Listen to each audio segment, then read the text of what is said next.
오늘 주의 은혜가 이 새벽에도 충만하게 내리기를 주님의 이름으로 축원합니다. 오늘 본문 말씀 중에 우리가 좀 믿음으로 붙잡을 귀한 약속이 있습니다. 5절에 보면 이런 말씀이 있어요. 내 평생에 너를 능히 대적할 자가 없으리니 내가 모세와 함께 있었던 것 같이 너와 함께 있을 것임이니라. 내가 너를 떠나지 아니하며 버리지 아니하리니. 여호와 하나님께서 우리에게 주시는 귀한 약속입니다. 우리가 믿음으로 이 약속을 붙잡을 수 있기를 기대합니다. 너와 함께 있을 것이라. 내가 너를 떠나지 아니하리라. 누가? 여호와 하나님께서.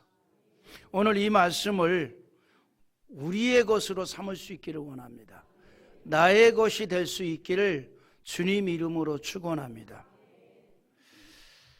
이 약속의 말씀이 우리의 가는 길에 그대로 이루어진다면 여러분, 우리는 어떤 일을 만나도 두려워할 이유가 없습니다. 하나님이 함께하는 자의 인생은 어떤 어려운 상황에서도 반전이 되기 때문에, 반전. 어떻게 보면 우리가 이 성경을 가만히 읽어보면 하나님의 반전 드라마예요. 반전 드라마. 여러분 보세요. 다니엘이 사자굴에 딱 던져졌을 때 사람들은 그랬을 거예요. 이제 저의 인생은 끝났다. 저의 인생은 끝났다. 저렇게 말이지 기고만장하고 혼자 잘난 척하고 똑똑한 척하고 왕의 신임을 혼자 다 얻는 것 같은데 봐라, 결국은 사자밥 되는 거 아니냐. 그래 생각했을 거예요. 반전이 이루어졌습니다.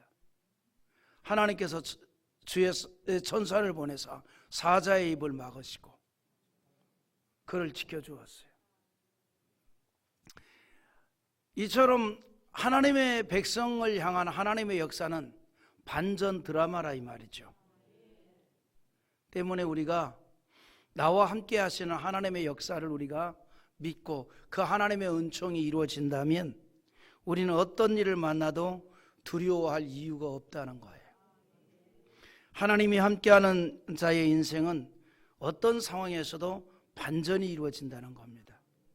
이런 하나님의 축복이 하나님이 함께하는 자에게, 하나님을 가까이 하는 자에게 나타나는 축복으로 이루어진다는 사실이죠. 그래서 이사야 41장 10절에 이런 말씀을 해요. 같이 읽어봅니다. 두려워하지 말라, 내가 너와 함께함이라. 놀라지 말라, 나는 내 하나님이 됨이니라. 내가 너를 굳세게 하리라. 참으로 너를 도와주리라. 참으로 나의 의로운 오른손으로 너를 붙들리라. 믿으면 아멘 합시다. 뭐라 그랬어요? 두려워하지 마. 두려워하지 마. 바꿔서 말하면 두려워할 일이 있지만 두려워하지 말라 이 말이에요. 왜냐하면 하나님이 나와 함께 해주니. 놀라지도 말라는 겁니다. 우리에게는 여호와가 계시기 때문에 놀라지 말라 이 말이죠.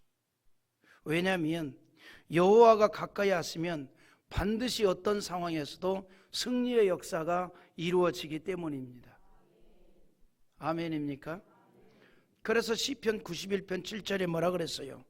1000명이 내 왼쪽에서 10,000명이 내 오른쪽에서 엎드려지나 이 재앙이 내게 가까이 하지 못하리라. 그 말이 무슨 말이에요? 내 주변 사람들 다 망해도 하나님이 함께하는 사람은 안 망한다 이 말이에요. 우리는 이런 하나님의 약속을 붙잡아야 돼요. 이런 하나님의 약속을 내 것으로 삼아야 된다 이 말이에요.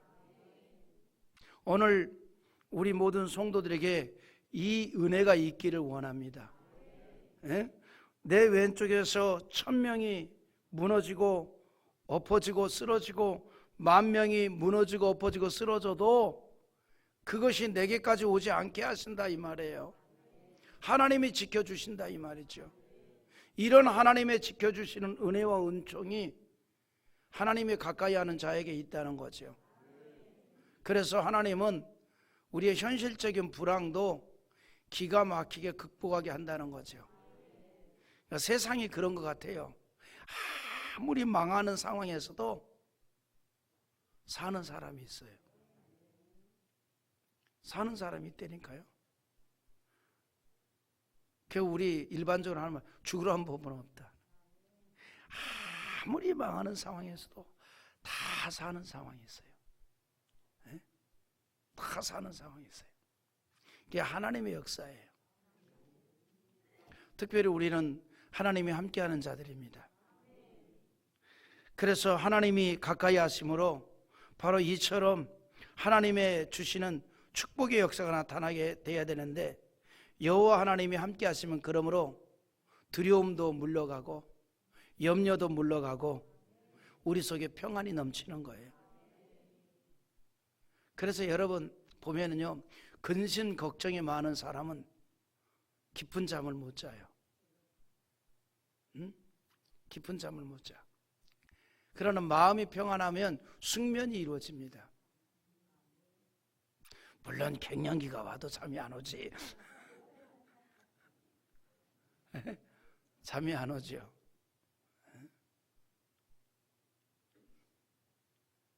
그래서 하나님께서 평안한 복을 주시는 자에게 주는 은총이 뭐냐? 잠을 주시는 거예요. 그래서 시편 127편 2절에 여호와께서 그의 사랑하는 자에게 잠을 주시는도다 그랬어요. 이 시간에는 사랑을 조금만 받으시기 바랍니다. 하나님 평안한 잠을 주신다는 거죠. 사실은요, 보약 중에 최고의 보약은 잠이에요. 잠. 숙면만 잘해도 건강하거든요.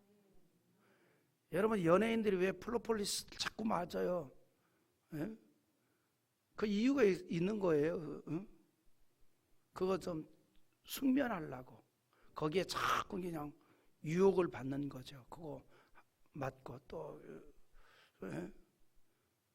깊은 잠에 들어가려고. 잠이 보약인데, 하나님께서는 근심 걱정 상황에서도 근심 걱정 속에 살지 않도록 한다는 거죠. 평안을 주시는 겁니다. 누가? 하나님이 가까이 하는 자가 누리는 은혜와 축복인 줄 믿으시면 아멘 합시다. 오늘 본문의 말씀은요, 하나님께서 여호수아에게 주신 용기와 담대의 격려거든요. 내가 너와 함께 할게. 모세와 함께 했던 것처럼 내가 너와 함께 할게. 하나님이 그렇게 약속했단 말이죠. 근데 여호수아가 누굽니까? 광야 40년 동안 모세의 오른팔이었던 거예요. 그러니까 하나님께서 모세를 통해서 이루신 수많은 역사를 직접 경험했던 사람이에요. 가장 가까이에서 경험했던 사람이에요. 그런데 그런 여호수아에게 내가 모세에게 함께 했던 것처럼 너와 함께 할 것이니 아무 염려도 하지 말아라. 얼마나 용기가 됩니까? 얼마나 힘이 됩니까? 그러면 하나님께서 여호수아의 무엇을 보시고 이 말씀을 했을까? 그거 몇 가지 생각하면서 오늘 하나님을 가까이 하는 또 축복의 비결을 생각해 보고자 하는 겁니다. 오늘은 특별히 여호수아처럼 하나님을 가까이 하게 하는 하나님의 사람들이 됐으면 좋겠습니다. 첫째는 순종하는 자에게 하나님 가까이 합니다. 여러분, 모세가 이제 출애굽을 했어요. 이스라엘 백성들이 이끕니다. 근데 뜻하지 아니한 일을 만납니다. 그게 뭐냐면 광야에서 아말렉과 전쟁을 해요. 전쟁. 근데 여러분, 우리가 이제 좀 생각을 좀 합시다. 이스라엘 백성들은 400년 동안 노예로 있었어요. 국가적인 체계 속에 있지 않았다는 거죠. 노예로만 있었어요. 그리고 전쟁 경험이 한 번도 없습니다. 이 말은 바꿔서 말하면 지금 출애굽한 이스라엘 백성들은 군사가 하나도 없어요. 전쟁을 해본 적이 없어요. 바로 왕이 이스라엘 백성들을 군인으로 차출해서 사용한 적이 없어요. 이스라엘 백성들은 그냥 노예로만 사용했어요. 노예로만. 군인으로 사용한 적이 없다 이 말이죠. 그런데 아말렉과 전쟁을 해야 돼요. 오직 노예 경험만 있었지 전투 경험이 없는 상황입니다. 그런데 하나님의 사람 모세가 여호수아에게 명령합니다. 젊은이들을 데리고 나가서 싸워라. 젊은이들 데리고 나가서 싸워라. 그야말로 오합지졸들이죠. 전투 한번 해보지 않은 사람들 데리고 가서 아말렉 군과 싸우라는 겁니다. 출애굽기 17장 9절인데 한번 읽어볼까요? 모세가 여호수아에게 이르되 우리를 위하여 사람들을 택하여 나갔어.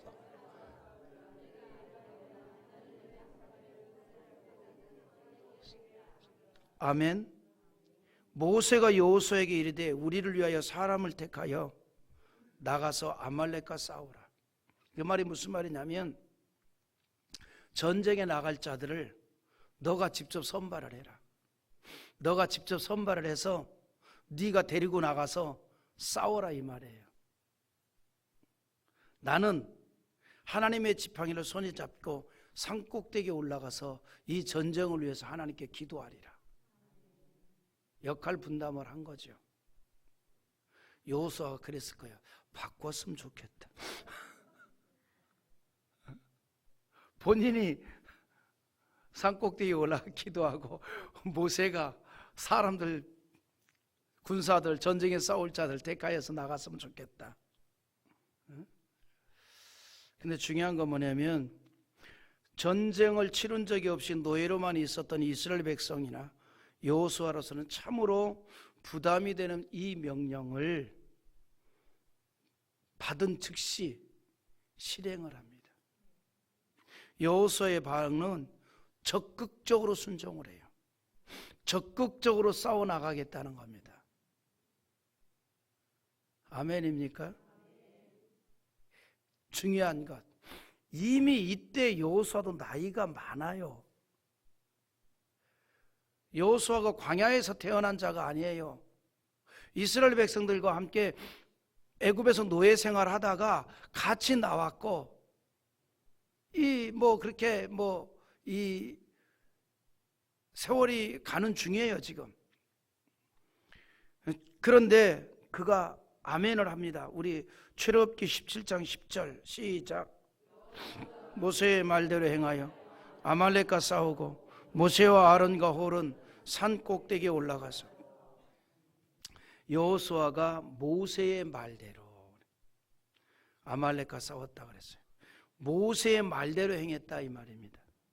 다시 말해서 하나님의 사람에게 순종했다 이 말이에요. 이 말은 바꿔서 말하면 여호수아가 모세의 말대로 행하였다 이 말은 하나님의 사람에게 순종했다는 말이고 하나님께 순종을 했다 이 말이에요. 이처럼 여호수아는 순종의 사람이었습니다. 그 순종의 사람 여호수아에게 하나님께서 가까이 했던 것이에요. 그러나 성경에 보면요 반대도 있어요. 불순종하는 자를 하나님은 버리십니다. 그 대표적인 인물이 누굽니까? 사울 왕이잖아요. 사울 왕. 그 사울 왕의 사건을 신약 성경에서 이렇게 표현합니다. 사도행전 13장 21절과 22절 또 읽어봅니다. 그 후에 그들이 왕을 구하거늘 하나님이 베냐민 지파 사람 기스의 아들 사울을 40년간 주셨다가 패하시고 다윗을 왕으로 세우시고 증언하여 이르시되 내가 이새의 아들 다윗을 만나니 내 마음에 맞는 사람이라 내 뜻을 다 이루리라 하시더니 사울을 패했대요. 이 말은 사울을 버렸다 이 말이에요. 하나님이 이제는 가까이 하지 않겠다는 겁니다. 그래서 사도 바울도 그런 기도를 하잖아요. 내가 복음을 전하고 버림을 받을까 두려워한다. 오늘 여러분 우리는요 일평생 신앙생활 하다가 마지막 죽는 순간까지도 주님이 함께하는 하나님의 백성 되기를 바랍니다. 여러분 이 세상에 제일 안타까운 사람이 누구예요? 교회에 다니다가 예수 부인하고 지옥 가는 자잖아요. 이렇게 새벽에도 나오는데 우리는 내 육체의 생명이 다하는 그날까지 여호와 하나님이 함께 하다가 기쁨과 감격으로 세상을 떠나고 천국을 들어가는 자들이 되어야 돼요. 아멘입니까? 그래서 여러분들은 지금까지 신앙생활이 아까워서라도 더 믿음으로 살길 바랍니다. 지금까지 신앙생활이 아까워서라도. 아멘. 저는 간혹요 신앙생활 잘하다가 시험 들어서 푹 빠진 사람들을 보면 어떤 아까움이 드냐면 지금까지 신앙생활 잘한 거 아깝지도 않은가? 그런 생각 안 들어요? 지금까지 신앙생활 잘한 거 너무 아깝잖아요. 네? 너무 아깝잖아. 아까워서라도 더 추스리고 더 믿음으로 살라 그래야죠. 할렐루야. 저는 그런 마음이에요. 지금까지 주의 일을 한 것이 너무너무 아까워서 마지막까지도 계속 열심히 해보려고. 지금까지 열심히 주의 일을 해왔는데 마지막에 흐지부지하면 지금까지 한 것이 아깝잖아요. 마지막까지도 열심히 해봐야지. 되든 안 되든. 할렐루야. 되든 안 되든. 지금까지 우리가 신앙생활 열심히 해왔는데 막판에 흐지부지 되면. 제가요 초등학교 다닐 때 그런 애가 있어요. 시큰 우당탕 쿵탕 쿵탕탕탕 떠들다가 갑자기 조용히 앉아 있어요. 근데 어떤 놈은 가만히 앉아 있다가 뜬금없이 우당탕탕탕 할 때 담임 선생님 들어와요. 그 정작 그냥 교실 그냥 난리 피고 다닌 놈은 가만히 있고, 가만히 있다가 뜬금없이 뛴 놈이 걸려가지고 너 이름이 이리 와. 그래 한 대 맞는다고. 우리가요 주님이 딱 보시려고 할 때가 중요하다니까요. 내 인생을 평가하려고 할 때가 중요하다고요. 여러분의 인생 언제 평가될 것 같아요? 죽을 때 평가받는 거예요. 죽을 때. 그래서 우리는 마지막 순간까지 영적으로 깨어 있어야 돼요. 신앙적으로 깨어 있어야 돼요. 최선을 다하는 거예요. 아까우니까. 지금까지 한 게 아까우니까. 저도 항상 그 생각이에요. 전도사 때 교회 똥 푼 게 아깝고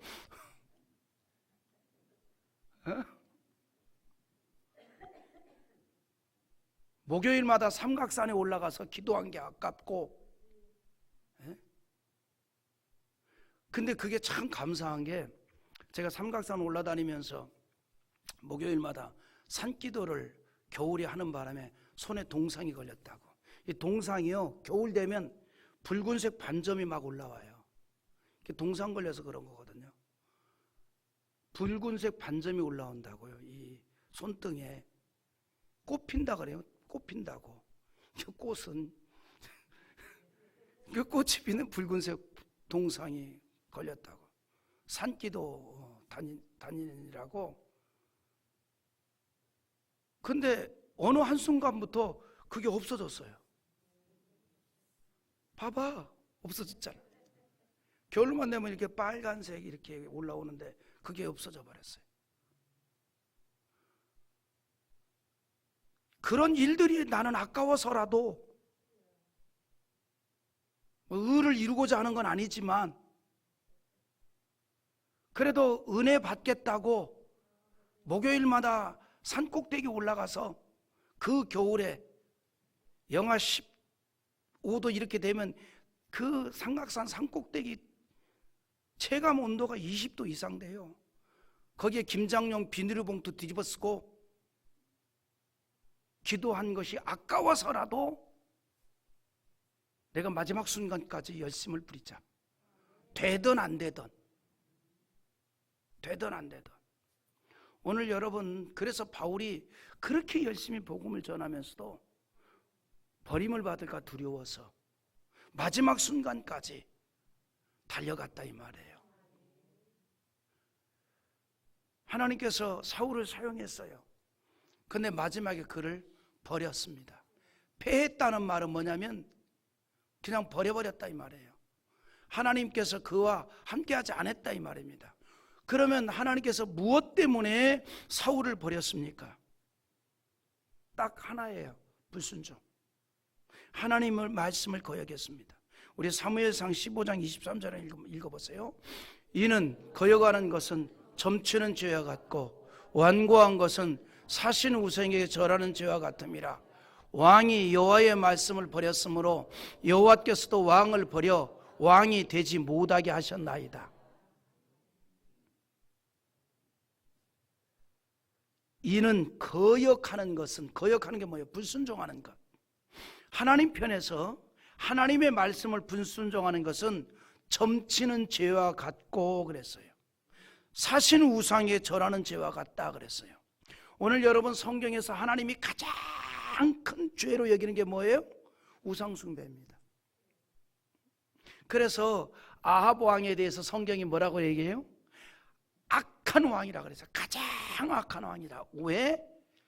아합 왕이 뭐를 만했어요? 우상을 만해서 섬겼거든요.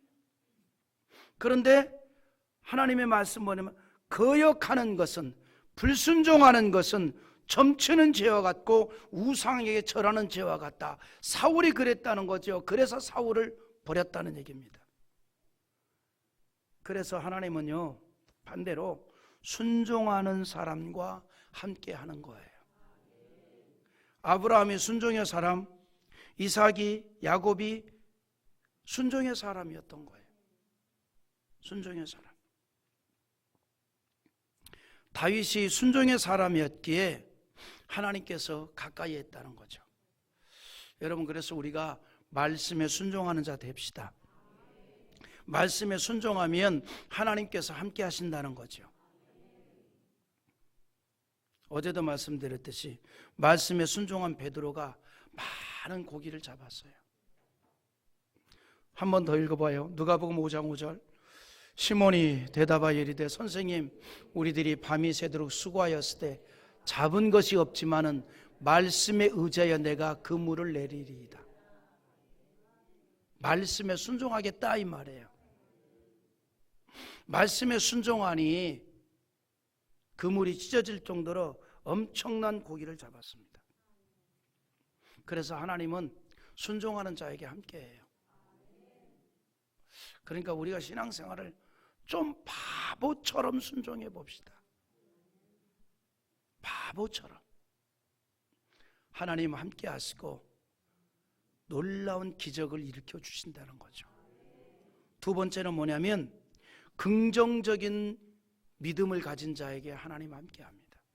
긍정적인 믿음. 그래서 우리가 항상 긍정의식으로 살아야 돼요. 긍정의식. 민수기 14장에 보면 12명의 정탐꾼들을 보내어 가나안 땅을 점탕하게 했죠. 그래서 이제 그들이 정탐하고 나서 보고를 합니다. 자그마치 12명 중에 10명이 부정적 보고를 했습니다. 부정적 보고. 딱 2명만 긍정적 보고를 했어요. 제가 그거를 보고 이게 세상의 이치구나. 세상에는요 12명 가운데 10명이 부정적이에요. 그 중에 2명이 긍정입니다. 그 2명이 세상을 이끌어가요. 사회학자들의 이론입니다. 20%의 리더와 20%의 긍정의식을 가진 자가 80%의 사람을 리더한다는 거예요. 사회심리학자들이 하는 말입니다. 그래서 그 20%의 리더 군단들만 똑바로 쓰면 어느 사회든지 망하지 않는다는 거예요. 80%가 무너져도 20% 때문에 세워져 간다는 겁니다. 그래서 저는 우리 한국의 타락된 사회 문화가 우리 그 교회 안에 바른 생각을 가진 20%의 사람들 때문에 정화되고 치료되고 사회워질 수 있는 비전을 생각해 봅니다. 여러분들이 그 몫을 감당하기를 바라요. 근데 교회 안에서도 마찬가지입니다. 교회 안에서 전체 성도 가운데 20%만 믿음의 열정을 가지고 바른 신앙으로 세워지면 그 교회는 세워져 갑니다. 근데 우리는 20%가 훨씬 넘으니 뭐 할렐루야지. 부러워요? 20%가 넘으니 12명 가운데 10명이 부정적 보고를 했는데 딱 2명만 긍정의 보고를 했단 말이죠. 그 중에 한 사람이 여호수아라는 거죠. 우리 민수기 14장 7절과 8절 한번 읽어봅니다. 이스라엘 자손의 온 회중에게 말하여 이르되 우리가 두루다니며 정탐한 땅은 심히 아름다운 땅이라 여호와께서 우리를 기뻐하시면 우리를 그 땅으로 인도하여 들으시고 그 땅을 우리에게 주시리라. 이는 과연 젖과 꿀이 흐르는 땅이니라. 아멘. 여러분 10명의 정탐꾼들은요 그들이 들어갈 땅에 대해서 악평을 했어요. 악평. 그러나 여호수아는 뭐라고 얘기 나오는가? 심히 아름다운 땅이라. 하나님이 그 땅을 우리에게 주실 거다. 긍정의 신앙이에요. 긍정의 신앙. 여러분 이처럼 긍정의 신앙을 가진 자에게 하나님 가까이 합니다. 그러니까 우리가 자꾸 바꿔 나가야 돼요. 나를 자꾸 바꾸십시오. 긍정의 신앙으로 바꾸세요. 나를 자꾸 개조를 해야 돼요. 그러니까 우리가 영을요 부정의 영을 받기도 하고 긍정의 영을 받기도 해요. 그래서 망하는 사람하고 자꾸 어울리면 나도 같이 망해요. 그러니까 흥하는 사람하고 어울려야 돼요. 아멘입니까? 흥하는 사람하고. 그러니까 부정적인 사람하고 어울리면 나도 같이 부정적이 됩니다. 우리가 긍정의 신앙을 가져야 돼. 긍정의 신앙. 그래서 우리는요 무조건 잘 돼야 돼요. 왜냐하면 안 되는 사람은 자꾸 안 되다 보면 부정적이 돼버리거든요. 그러니까 부정의 영에 사로잡히게 된다고. 우리가 무조건 잘 돼야 돼. 그런데 안 되는 상황에서도 긍정적인 사람은 또 희망을 보고 희망을 얘기하거든요. 여호수아가 그 땅 나쁜 땅 아니야. 심히 아름다운 땅이고 그 땅 하나님 우리에게 주실 겁니다. 민수기 14장 9절 또 한번 읽어봐요. 다만 여호와를 거역하지는 말라. 또 그 땅 백성을 두려워하지 말라. 그들은 우리의 먹이라. 그들의 보호자는 그들에게서 떠났고 여호와는 우리와 함께 하시느니라. 그들을 두려워하지 말라. 그러니까 10명의 정탐꾼들이 가나안 원주민들 중에 거인족들을 보고 두려워했거든요. 여호수아는 이렇게 말합니다. 그들은 우리의 밥이야. 염려할 거 하나도 없어요. 여호와 하나님이 우리와 함께 한다면 염려할 게 없다. 오늘 그래서요 우리가 항상 긍정의 의식을 가지고 긍정의 말을 하면서 모두에게 은혜를 끼치는 자 하나님이 가까이에요. 그래서 에베소 4장 29절에 무릇 더러운 말은 너희 입 밖에도 내지 말고 오직 덕을 세우는데 소용되는 대로 선한 말을 하여 듣는 자들에게 은혜를 끼치게 하라. 아멘. 옆에 있는 분들에게 한번 물어봐요. 내 말이 은혜가 됩니까?